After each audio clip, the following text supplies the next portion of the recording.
everyone, my name is Millie and welcome to the Performing Arts in Me. In today's video I'm going to be talking about another one of my audition processes again, and today's school I'm going to be talking about is Performers College. I have some notes here which I'm going to refer to from time to time as I talk to you about the audition.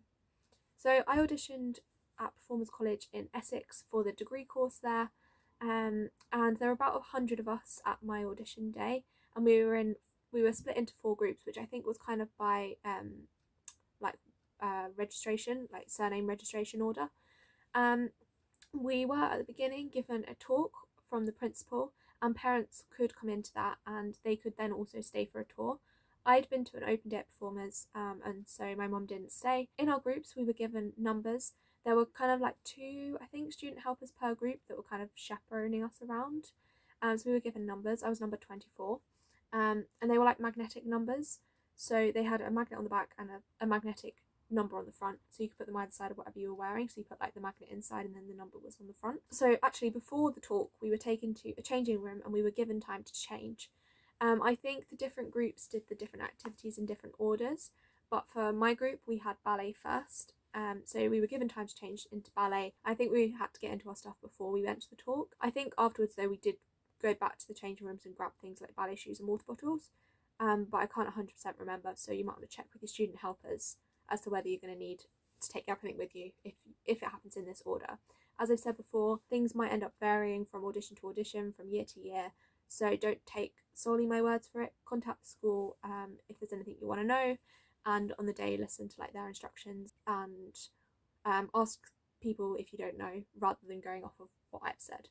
So we were taken over to the ballet area and we did our ballet session. There were 2 on the panel, and then there was 1 ballet teacher and then the person playing the piano. They had a live pianist, which was really nice. Then we were taken to get changed again and we had jazz. There were 2 on the panel, and then there was a physio in the room and the person teaching. After having ballet and jazz we had a lunch break. You were allowed to sit outside, but I preferred to just stay in the changing room. After lunch we had singing. Oh, and I think somewhere in the beginning of the day they did like a big singing warm up with all of the auditionees, and maybe like a little shake out, get yourself moving type thing. But I can't really remember where that fitted into the beginning of the day. But then so we had our singing session after lunch, and we were going over to a different building, and I didn't realise we were going to do singing and acting in that building without coming back in between to go to the changing rooms. If I had known, I probably would have taken my trainers with me, but as it was I just took my music and my heels. Although you could have gone back in between after you'd done your singing to grab your shoes for acting, but I didn't really want to, so I just did my acting in my heels. So for my song, all the people that were doing singing and acting were in one holding area, one room that was the holding area, and then the student helpers would come and call out a list of numbers to go to do the different things.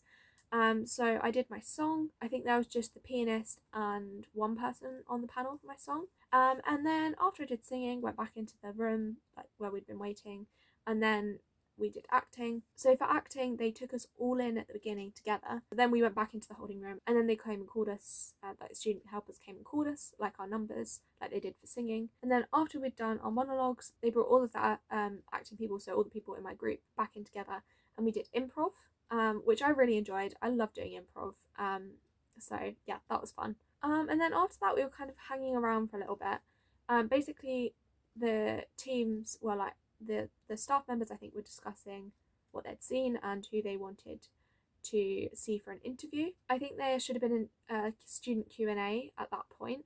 I think we did start one, but at that point they came in with the list of who was going to be kept, who was going to be recalled and who wasn't. They read out the names and numbers in quite a random order. It didn't seem to be all they went through the numbers in order and read out the ones that were staying. So you have to be listening out carefully, just in case. And yeah, so those that they recalled, they were keeping for interviews. I wasn't recalled, but they said that wasn't necessarily a no. It just might mean that they needed to review our scores and that we'd hear in 2 weeks via email. Now, I didn't know everyone that was recalled, but out of the people that I know that were recalled, those that were recalled for the interview were offered a place on the day. I don't know if that's always the case, or whether that was the case for everyone, or it was just that the people that I knew happened to be offered a place on the day. But yes, so as I said, I wasn't recalled. So I waited to hear, and then I got an email, and this is where it gets a little bit different. So my email said that performers would not be offering me a place, but it said that they would like to pass on my details to ICTheatre. Performers is part of the BIM Institute, which I think has now been changed to the BIM University. I think they've gained university status. Not sure. You can check that if you like. But yes, so at the time it was BIM Institute, and Performers is part of BIM Institute. Was part of BIM Institute, and so was ICTheatre. And basically they said that they didn't think that I'd be right for Performers, but they thought there might be something for me at ICTheatre. Now, ICTheatre wasn't one of the colleges that I'd applied to, but I was like, yes, please pass on my details to them.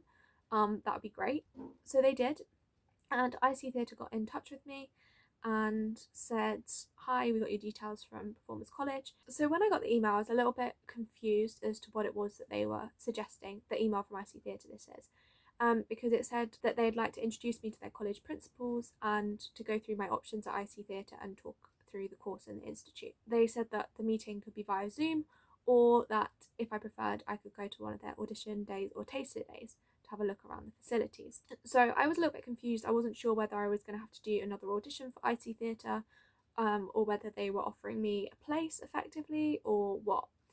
So I emailed back. The lady replied and said that I didn't necessarily need to audition, but that they would set up a meeting for me on Zoom with the principal. So I did have a meeting on Zoom with the principal, and I think she talked to me a bit about the course and asked me a bit about myself and things like that. And I'd prepared like a list of questions I wanted to ask her, because this wasn't one of the schools that I'd applied to originally, so I didn't know loads and loads about it. I got some answers to my questions, which was really useful. And then as the Zoom call was nearing the end, I was thinking, I really want to know if I have a place. So I kind of asked, I can't remember how I phrased it, but the lady said that she just needed to do a Zoom call with me, basically, which obviously we were doing. And basically she said that they would be offering me a place. So that was really exciting. And then she said that, I think she said something like they'd want me to go and see the facilities before I accepted my place. So my mum and I went down to Brighton, and we looked around the facilities, and we met her in person and talked to her for a bit. I can't 100% remember, but I think at that point I asked for some kind of confirmation of that I'd been offered a place. I don't know if that was through email or whether I just asked for them to update my UCAS, because they'd said that they were going to change my UCAS from having applied to Performers to having applied to ICTheatre. ICTheatre stands for Institute for Contemporary Theatre, by the way. They did change my UCAS either before or after that meeting, I can't remember. So I think that is everything I wanted to say about my Performers audition process, leading into my ICTheatre offer. I hope you have enjoyed this video, and if you have, please do give it a like to let me know. And don't forget to subscribe if you haven't already, so you don't miss my future videos on performing arts, and also because I'm trying to get to 75 subscribers by the end of August, so that'd be great if you could subscribe. So yeah, thank you very much for watching. Bye!